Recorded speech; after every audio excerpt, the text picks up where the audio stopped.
कैसे हो प्यारे बच्चों। मैं हूं निखिल और आप देख रहे हैं श्री राम ऑनलाइन क्लासेस।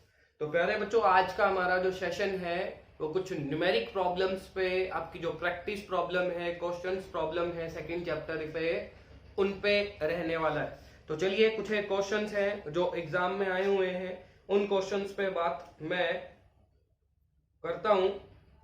तो आपको ग्रुप में एक पीडीएफ मिल जाएगी और उस पीडीएफ में जो पेज नंबर 8 है उस पेज से आपके पास जो है न्यूमेरिकल स्टार्ट होने वाले हैं। जो क्वेश्चंस है सॉल्यूशन चैप्टर के वो स्टार्ट होने वाले हैं। और एक बात ये वीडियो हिंदी और इंग्लिश मीडियम के लिए कंबाइन रहेगा। तो हिंदी मीडियम वाले भी यही वीडियो देखेंगे और इंग्लिश मीडियम वाले भी यही वीडियो देखेंगे।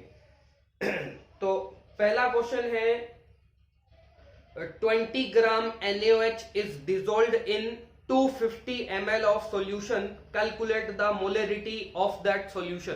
तो कुछ नहीं है जी, आपके पास यहाँ जो क्वेश्चन नंबर फर्स्ट है वो करवा रहा हूं मैं। कह रहा है कि 20 ग्राम मेरे पास है वो NaOH है, ठीक है जी। और इसको जो घोला गया है और घोल कर 250 ml है वो सॉल्यूशन बना लिया गया है। तो अगला कहता है मोलेरिटी कैलकुलेट करो। तो मोलेरिटी में कुछ नहीं है जी, मोलेरिटी का फॉर्मूला आपको पता होना चाहिए। और मोलेरिटी का फॉर्मूला आपके पास ये होता है, आता ही होगा आपको, कोई चक्कर वाला काम नहीं है। जो है WB upon MB, mass of solute upon molar mass of solute, विलेय का भार बटे विलेय का अणुभार, वॉल्यूम ऑफ सॉल्यूशन, विलयन का आयतन, और आप डाटा रख देंगे। तो NaOH है वो सोल्यूट है, विलेय है। तो WB सोल्यूट का भार, विलेय का भार है वो 20 ग्राम है। और NaOH का मोलर मास, NaOH का अणु भार आप निकालोगे तो आपके पास 40 ग्राम आ जाएगा। सारे डाटा रखेंगे, आपके पास आंसर आ जाएगा। कोई बड़ी बात नहीं है, ऐसा सिंपल सा क्वेश्चन पेपर में है वो आता ही रहता है, कोई भी बड़ा काम यहां नहीं है। चलिए, जो पेपर में दूसरा इंपॉर्टेंट क्वेश्चन आता है उस पर बात कर लेते हैं। ये वाला क्वेश्चन है वो पेपर में बहुत बार आया है और बहुत ही अच्छा सवाल है। क्वेश्चन नंबर सेकंड की बात कर रहा हूं मैं। अगला कह रहा है the density of 10% weight by weight aqueous solution of H2SO4। अगला कह रहा है कि आपके पास 10% वेट बाय वेट जो है H2SO4 का सॉल्यूशन है। आपके पास 10% वेट बाय वेट H2SO4 का विलयन है, सॉल्यूशन है। और इसकी डेंसिटी आपको दे रखी है, वो है डेंसिटी मतलब घनत्व आपको दे रखा है 1.84 ग्राम सेंटीमीटर इनवर्स क्यूब। ये आपको इसका घनत्व डेंसिटी दे रखी है।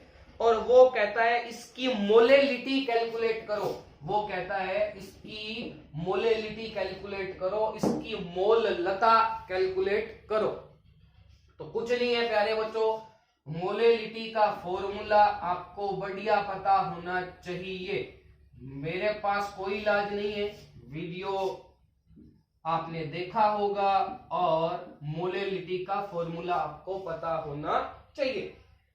तो WB वेट ऑफ सोल्यूट, विलेय का भार, MB विलेय का अणुभार या molar mass of solute, WA weight of सोल्वेंट, विलायक का भार, और ये भार है ग्राम में और ऊपर होना चाहिए क्या 1000।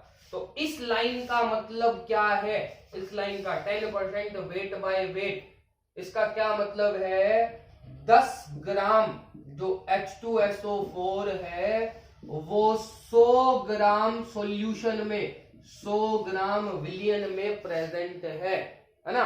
मतलब 10 ग्राम H2SO4 है वो 100 ग्राम सॉल्यूशन में, विलयन में प्रेजेंट है। अब कुछ नहीं कहा गया, मतलब H2SO4 को किस में घोला है, पानी में घोला है। मतलब पानी सोलवेंट है, पानी विलायक है। मतलब टोटल हम बात करें तो 10 ग्राम तो H2SO4 है और 90 ग्राम है वो पानी है, H2O है, सोलवेंट है। तो रख सकते हैं WV वेट ऑफ सोल्यूट, विलेय का भार कितना है, सोल्यूट कौन है H2SO4 है, विलेय कौन है, H2SO4 है 10 ग्राम। H2SO4 का मोलर मास अणुभार होता है 98, और यहां से देखेंगे आप विलायक का, सोलवेंट का भार कितना है 90 ग्राम, और ऊपर है 1000। सोल्व करेंगे आपके पास आंसर आ जाता है, और आंसर है 1.1 मोलल। ठीक है जी, 1.1 मोलल। आगे और सोल्व करो तो आप कर सकते हो, कोई बड़ी बात आपके पास नहीं है, कोई भी समस्या वाला काम नहीं है। इस तरह आप आसानी से कर सकते हैं, कोई भी जो है बड़ा काम नहीं है। ठीक है जी, तो ये क्वेश्चन था। ठीक है जी, और इसी टाइप का एक क्वेश्चन और कराता हूं मोलेलिटी और मोलेरिटी पे, तो देखिएगा, देखते हैं कैसा क्वेश्चन आपको देखने को मिलता है।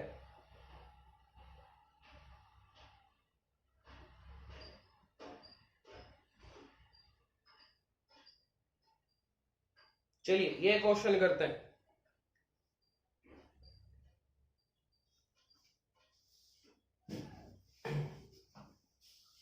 पीडीएफ आपको भेज दी जाएगी, पीडीएफ इंग्लिश में है, तो थोड़ा बहुत आपको मैनेज करना पड़ेगा हिंदी मीडियम वालों को। मैं क्वेश्चन नंबर बोल दे रहा हूं, हालांकि मैं क्वेश्चन बोल ही रहा हूं, तो कोई ज्यादा खास समस्या वाला काम नहीं है। इस पीडीएफ में क्वेश्चन नंबर है वो 17 है, क्वेश्चन नंबर 17 है। क्वेश्चन कह रहा है how many grams of NaCl is required to make 200 ml aqua solution of 5% weight by volume NaCl।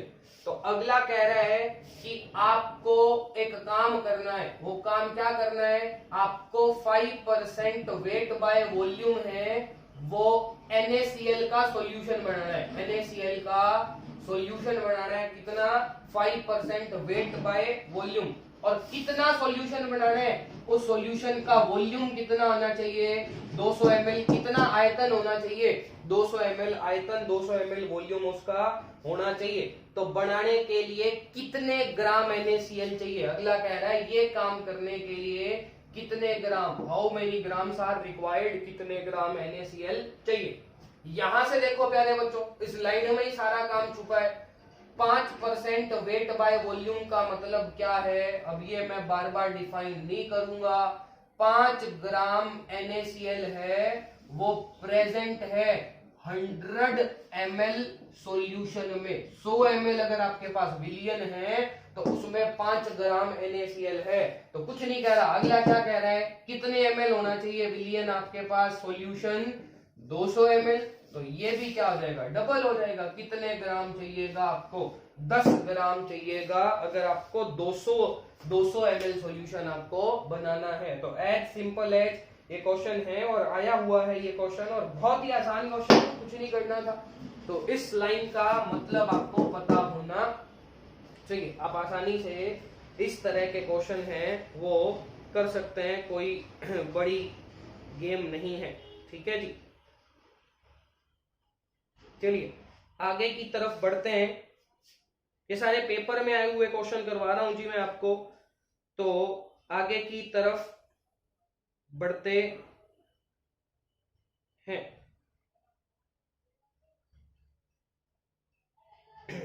चलिए अगला कह रहा है कि क्वेश्चन नंबर 9 है, उसका सेकंड पार्ट है। क्वेश्चन नंबर 9 है, उसका सेकंड पार्ट है, वो करवा रहा हूं मैं आपको। सारे क्वेश्चन नहीं करा रहा हूं, जो मुझे लग रहा है उस टाइप के क्वेश्चन करा रहा हूं मैं, बाकी सारों पे प्रैक्टिस आपको करनी है। चैप्टर में कंप्लीट पढ़ा चुका हूं, सारों पे प्रैक्टिस आपको करनी है। तो जो क्वेश्चन मुझे लग रहे हैं ढंग के हैं वो मैं आपको करा रहा हूं। वो कह रहा है blood cell shrinked when placed in salt water, give reason. तो कुछ नहीं है, छोटा सा काम है, देखिएगा ये हम पढ़ चुके हैं। अगला कह रहा है ये आपके पास ये ब्लड सेल है, ठीक है। ब्लड सेल कौन होती है, आरबीसी होती है, ये है वो आरबीसी है। वो कह रहा है आरबीसी को साल्ट वाटर में रख दिया और ये पिचक गई, श्रिंक हो गई, पिचक गई। क्यों पिचकेगी? क्योंकि इसके अंदर का पानी है वो कहाँ आ जाएगा? बाहर आ जाएगा। अंदर जो सोलवेंट है, अंदर जो विलायक है, उसके मॉलिक्यूल बाहर आ जाएंगे, तभी तो पिचकेगी। और बाहर आने को, जब सोलवेंट के मॉलिक्यूल, सोलवेंट के विलायक के अणु अंदर से बाहर आते हैं, तो इसको कहते हैं एक्सोओस्मोसिस, और हिंदी में कहते हैं बहिःपरासरण। तो बहिःपरासरण या एक्सोओस्मोसिस के कारण है वो शेल है वो श्रिंक हो जाएगी, पिचक जाएगी। करा चुका हूं मैं ओस्मोसिस में, कोई लंबी चौड़ी कहानी नहीं है, आपको आसानी से आना चाहिए।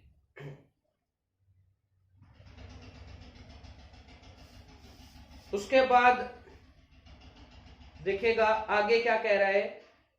क्वेश्चन नंबर 10 में, क्वेश्चन नंबर जो 10 है वो देखिएगा क्या कह रहा है। क्वेश्चन नंबर 10 कह रहा है कि what will happen, question number 10 है वो आपके पास कह रहा है what will happen to the vapour pressure of water if 1 spoon sugar is added to it. अगला कह रहा है ये मेरे पास प्योर पानी है, ठीक, ये प्योर पानी है, और ये मेरे पास एक टेबल स्पून है और स्पून में चीनी है, और मैं ये चीनी इसमें मिला दूं तो इस पानी के वेपर प्रेशर के साथ क्या होगा? वेपर प्रेशर मतलब वाष्प दाब। तो जो इसका वेपर प्रेशर है उसके साथ क्या होने वाला है? तो आप जानते हो जब हम प्योर सॉल्वेंट, शुद्ध विलायक में एक नॉन वोलेटाइल सोल्यूट, अवाष्पशील विलेय मिला देंगे तो आपको पता है क्या हो जाता है? लोअरिंग इन वेपर प्रेशर, वाष्प दाब में अपेक्षिक अवनमन, है ना। मैं पढ़ा चुका हूं कि प्योर सॉल्वेंट, शुद्ध विलायक में अगर आप नॉन वोलेटाइल सोल्यूट जो है एक अवाष्पशील विलेय मिला दोगे तो इस प्योर पानी का वेपर प्रेशर है, वाष्प दाब है, वो कम हो जाएगा। इसको इंग्लिश में लोअरिंग इन वेपर प्रेशर कहते हैं, या हिंदी में वाष्प दाब में अपेक्षिक अवनमन कहते हैं। तो ये पढ़ चुके हैं हम, कोई बड़ी बात नहीं है। चलिए मैं ज्यादा लंबा वीडियो नहीं खींचूंगा।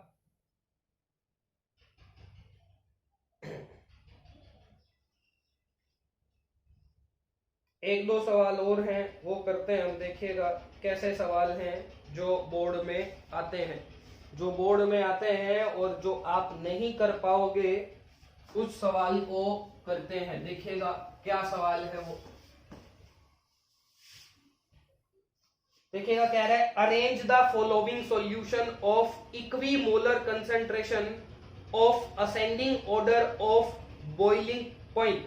देखिएगा आपको कह रहा है आपके पास है NaCl का सॉल्यूशन, आपके पास है यूरिया का सॉल्यूशन, आपके पास है MgCl2 का सॉल्यूशन, और आपके पास है AlCl3 का सॉल्यूशन। ये आपके पास सॉल्यूशन है। और अगला कह रहा है boiling point. Boiling point Hindi में कहते हैं क्वथनांक। क्वथनांक के बढ़ते क्रम में, असेंडिंग ऑर्डर, बढ़ते क्रम में अरेंज करना है। असेंडिंग ऑर्डर में इसको क्या करना है? अरेंज करना है। पीडीएफ में ये क्वेश्चन नंबर है 18, क्वेश्चन नंबर 18 है ये पीडीएफ में, इंग्लिश मीडियम वहां से देख लेंगे। Ascending order of boiling point, या जो है बॉइलिंग पॉइंट के बढ़ते क्रम में आपको अरेंज करना है।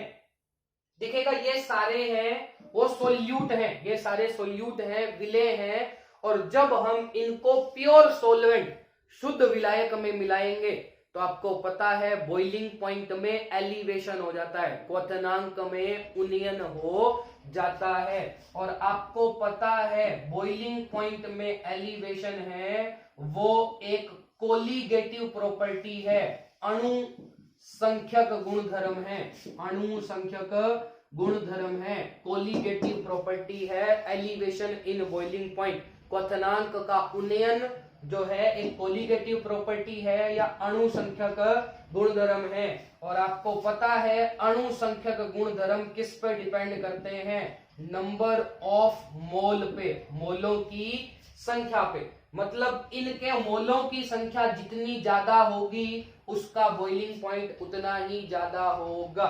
तो अब यूरिया है, देख चुके हैं, इसको पानी में डालोगे कोई ये टूटेगा नहीं, इसका कोई डिसोसिएशन नहीं होगा, कोई वियोजन नहीं होगा।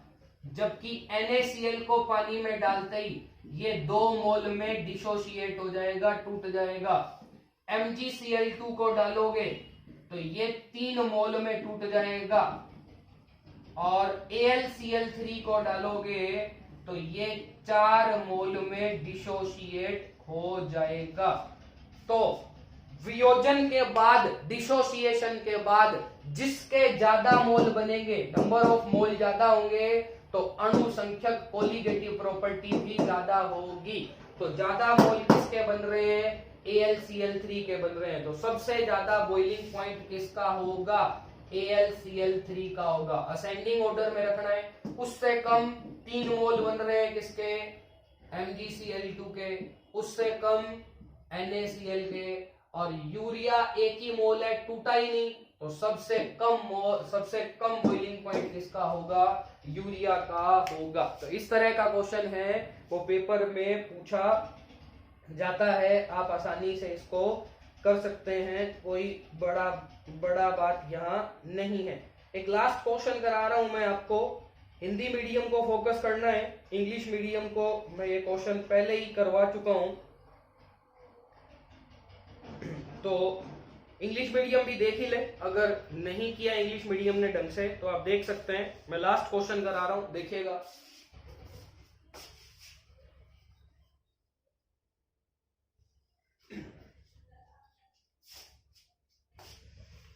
देखिएगा, वांट ऑफ फैक्टर पे लास्ट क्वेश्चन मैं आपको करवा रहा हूं, देख लीजिएगा। सारे क्वेश्चन तो कराना देखिए ऑनलाइन पॉसिबल नहीं है,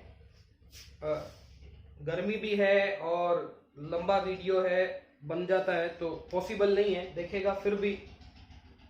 अगला कह रहा है 0.05 molar solution of K4FeCN6 at 300 kelvin is 92% dissociate.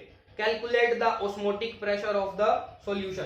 अगला कह रहा है मेरे पास एक कंपाउंड है K4FeCN6, इसकी जो कंसंट्रेशन है, सांद्रता है, वो दे रखी है 0.05 मोलर। ठीक है जी। और अगला कह रहा है ये डिसोशिएट होता है, ये टूटता है, ये वियोजित होता है कितने परसेंट? 92%। और आप जानते हैं ये टूट जाए, डिसोशिएट हो जाए तो क्या बनाता है? 4K प्लस और FeCN6 -4, 4 मोल इसके और 1 मोल इसका, ये बनाता है जी। मैं दोनों मीडियम को ये पढ़ा चुका हूं।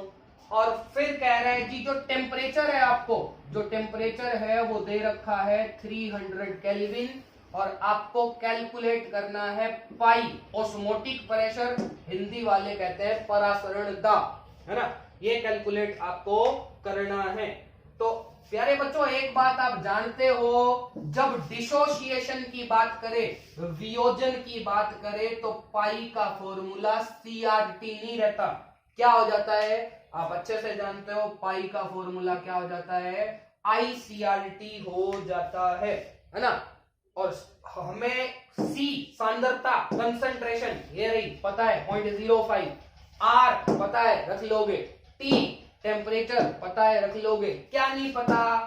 I नहीं पता, तो भाई I निकालो, बढ़िया बजरंगबली की सहायता से I निकालते हैं। और I का फॉर्मूला अल्फा बराबर I-1 upon N-1। Alpha degree of dissociation, वियोजन की मात्रा कितनी दे रखी है? 92%। 92% का मतलब है अगर 100 मोल लिए तो 92 मोल टूट जाएंगे। हमारा ये फॉर्मूला 100 मोल के लिए नहीं है, किसके लिए है? 1 मोल के लिए। तो 1 मोल लोगे तो कितना टूटेगा? 92/100।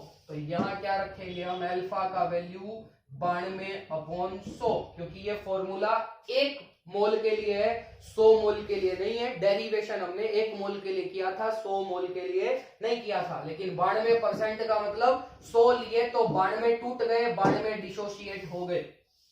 आई हमें निकालना है, ये एन डिसोशिएट वियोजन होने के बाद कितने मोल बनते हैं, 4 और 1 5, तो 5 माइनस 8, तो यहां हो जाएगा 0.92 बराबर I माइनस 1/4। 4 से मल्टीप्लाई कीजिए, 4 से गुना कीजिए, 4 दूनी 8, 9 चौके 36, 3.68 I माइनस 1। तो यहां से आप I निकालोगे प्लस 1 इधर आ जाएगा तो प्लस का हो जाएगा, तो 4.68, 4.68 I का वैल्यू हो जाएगा।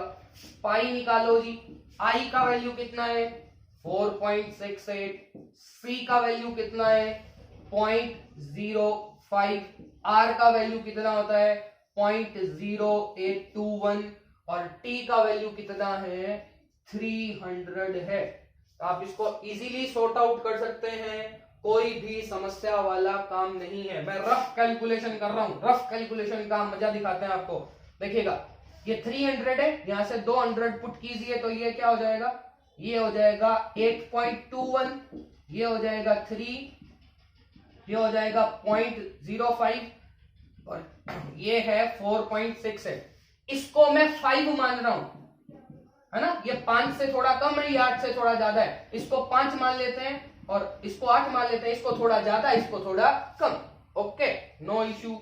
और 0.05 इंटू 3, 8 5 40 और 5 दिए 15, 0.15, तो ये हो जाएगा 1.5 इंटू 4, 15 चौकी 60, 6 ATM इसका रफ कैलकुलेशन से मैंने आंसर निकाला है। और एग्जैक्ट आंसर है वो आपको बता देता हूं, एग्जैक्ट आंसर है वो है 5.76 ATM। तो कई बार क्या होता है पेपर में टाइम कम होता है तो आप तुक्का भी जड़ सकते हैं, कोई बड़ी बात नहीं है, तुक्का नहीं है। अगर मैं अपनी एफिशिएंसी से करता, तुम्हें समझाने के तरीके से ना करता तो मैं बिल्कुल इसके आसपास होता, लेकिन समझाने के तरीके से भी हम क्या है आसपास ही हैं। तो ये वन ऑफ फैक्टर पे क्वेश्चन था, हिंदी मीडियम वालों को मैं अभी नहीं करवा पाया था, तो आप देख लें वियोजन की मात्रा है और इस तरह हम वियोजन की मात्रा से संबंधित है वो सवाल करते हैं, है ना। यहाँ वियोजन हुआ है, डिसोसिएशन हुआ है, हमें परासरण दाब ऑस्मोटिक प्रेशर निकालना है, तो वियोजन में I भी साथ आएगा और वियोजन की मात्रा डिग्री ऑफ डिसोसिएशन है, तब अल्फा और I में ये संबंध होता है, आपको ये रिलेशन होता है, ये याद रखना पड़ेगा। अल्फा अगले ने दिया है 92%, परसेंट का मतलब मैंने आपको समझा दिया, रख दिया, एन का मतलब आपको पता ही है और सारा रख के कैलकुलेशन आपको कर दिया। तो इस तरह के क्वेश्चन आते हैं पेपर में और आप इजीली है वो क्वेश्चन कर सकते हैं, कोई भी बड़ी बात नहीं है, आप आसानी से जो है क्वेश्चन कर सकते हैं। एक लास्ट क्वेश्चन करवाता हूं मैं और फिर इसके बाद जय श्री राम।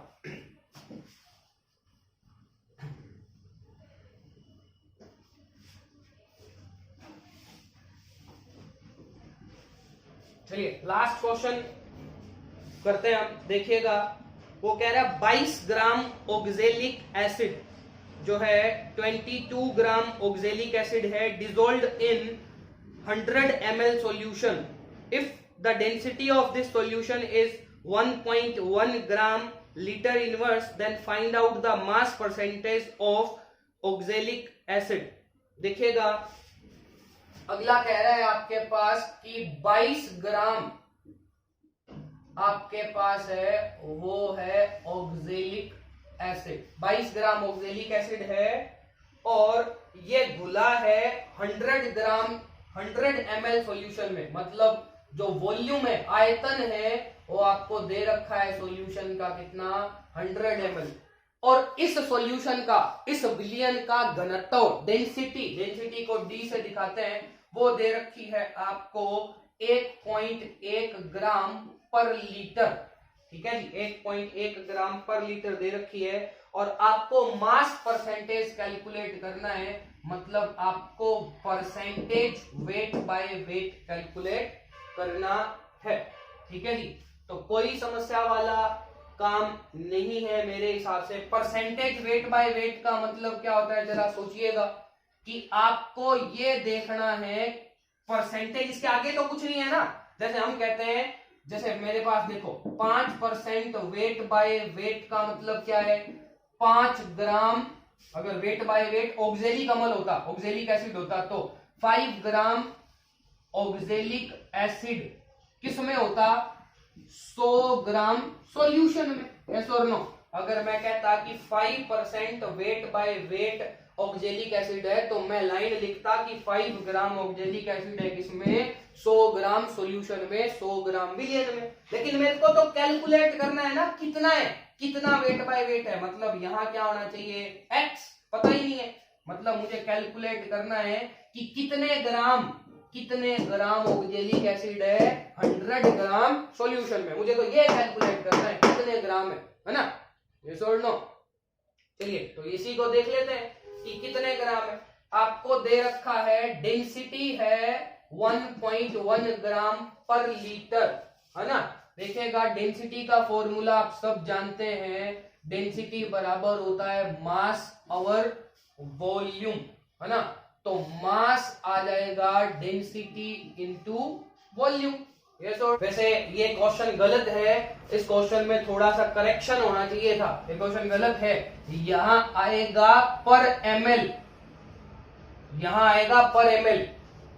देखिएगा इस क्वेश्चन में थोड़ा सा करेक्शन है, ये जो क्वेश्चन जो गाइड में दिया हुआ है उस क्वेश्चन में थोड़ा सा करेक्शन है, बिकॉज क्वेश्चन का डाटा ही सही नहीं बैठ रहा है। यहां से अगर हम इसको एमएल मानते हैं तब जाके सही आएगा।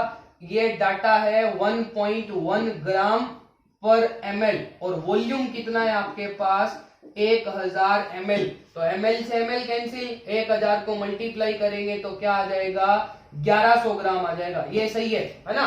देखिएगा आप कैसे पिछला क्वेश्चन गलत कैसे पता चला भाई, बाहर ही कितना आ रहा था 1.1 ग्राम और 1.22 ग्राम तो हम बोल रहे हैं, और सॉल्यूशन का बाहर कितना आ रहा था 1.1 ग्राम, पॉसिबल ही नहीं है ना। तो सॉल्यूशन का बाहर, सॉल्यूशन का मास कितना आया 1100 ग्राम। तो हम यहाँ देख रहे हैं कि हमारे पास जो सॉल्यूशन है उसका मास कितना है, उसका बाहर कितना है 1100 ग्राम, और उसमें क्या प्रेजेंट है 22 ग्राम ऑक्जेलिक एसिड।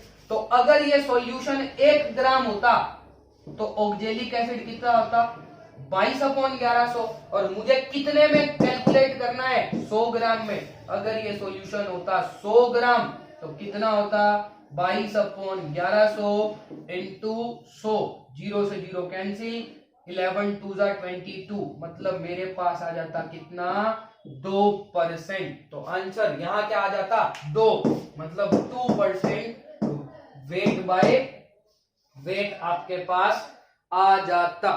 ठीक है जी।